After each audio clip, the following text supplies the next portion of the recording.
সবাই লক্ষ্য করে দেখো, এই যে বলটা আমি গ্লাসের ভেতরে থুয়ে দিলাম, যে বলতে পারবে কোথায় রেখেছে সে পাবে পুরস্কারের টাকা। আরে কাল্লু, বল তো এখানে আছে। না, এখানে নেই। এই দেখো, বল আছে এখানে, তুমি হেরে গিয়েছো, দাও টাকা দাও। হা হা হা হা। আবার খেলা শুরু হচ্ছে, যে বলতে পারবে সেই কিন্তু টাকা জিততে পারবে। কেউ তো পারলে না, টাকাগুলো সব আজকে আমাদের। দেখ রে বাট্টু দেখ। আরে কাল্লু, তুমি তো দারুণ খেলা দেখিয়েছো। এখন কিন্তু আমি তোমার মতো খেলা দেখাবো। চলো এবার আমরা জিতবো, শুধু জিতবো। খেলা শুরু হচ্ছে। বলটা কোন গ্লাসের ভিতরে আছে বলতে পারলেই কিন্তু জিতে যাবে। এই গ্লাস আছে। আরে নেই, দেখো দেখো, আমরা তো জিতে গিয়েছি।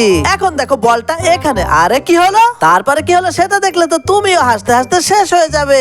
তার আগে তোমার মা কিন্তু তোমাকে ভালোবেসে তার মোবাইলে মজার মজার ভিডিও দেখতে দেয়। তুমিও যদি তোমার মাকে অনেক ভালোবেসে থাকো, মায়ের জন্য একটা লাইক করে চ্যানেলটি সাবস্ক্রাইব করে দিবে এবং কমেন্টে তোমার সুন্দর নামটি অবশ্যই লিখে দেবে। আরে বাট্টু, কি হলো দেখাচ্ছি তোকে। তোর বলটা তো আমার হাতে। তুই মোটা ভাইকে ঠকাতে চেয়েছিলি। এই দেখো মোটা ভাই। এই না মোটা ভাই, তুমি জিতে গিয়েছো।